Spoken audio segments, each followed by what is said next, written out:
ఏపీలో ఎన్నికల తర్వాత జరిగిన హింసాత్మక ఘటనలపై సిట్ దర్యాప్తు కొనసాగుతోంది. ఇప్పటికే ప్రాథమిక రిపోర్ట్ ఇచ్చిన ప్రత్యేక దర్యాప్తు బృందం అల్లర్లు చెలరేగిన ప్రాంతాల్లోనే మకాం వేసింది.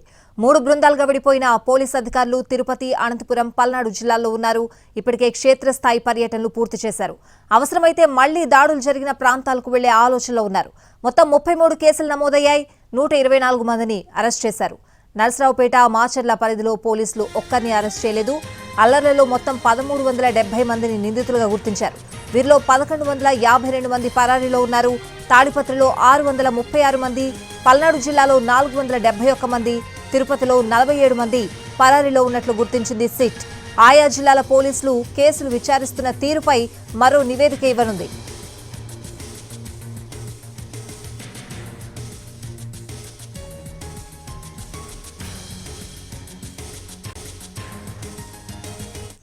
ఏపీలో ఎన్నికల తర్వాత జరిగిన హింసాత్మక ఘటనలపై సిట్ దర్యాప్తు కొనసాగుతోంది. దర్యాప్తుకు సంబంధించిన పూర్తి అప్డేట్స్ అడిగి తెలుసుకుందాం. మా ప్రతినిధి శ్రీకాంత్ లైవ్ లో ఉన్నారు. శ్రీకాంత్,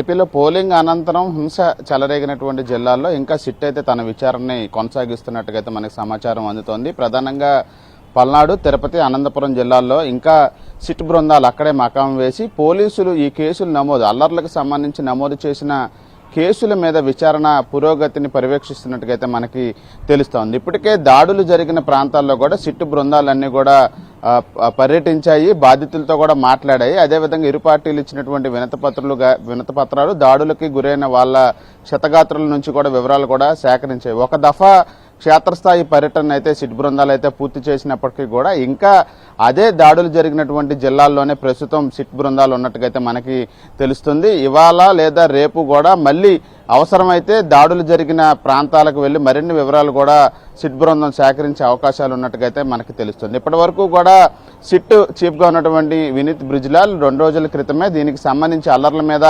కేసుల విచారణ, ఎంతమంది నిందితులు ఉన్నారు, ఎంతమందిని అరెస్టు చేశారు, ఇంకా ఎంతమంది నిందితులను గుర్తించాల్సి ఉంది అనే అంశాలన్నిటి మీద కూడా సవివరంగా ఒక ప్రాథమిక నివేదికని డీజీపీకి అందజేశారు. అయితే ఇంకా పెద్ద ఎత్తున నిందితుల్ని గుర్తించాల్సి ఉంది. అదేవిధంగా అరెస్టులు కూడా చేయాల్సిన అవసరం కూడా ఈ మొత్తం నివేదికలో స్పష్టంగా కూడా తెలిపారు. ప్రధానంగా తాడిపత్రి పరిధిలో 7 కేసుల్లోనే 700 మంది వరకు కూడా నిందితులు ఉన్నారు. అందులో 630 మంది వరకు కూడా ఇంకా పరారీలో ఉన్నారు.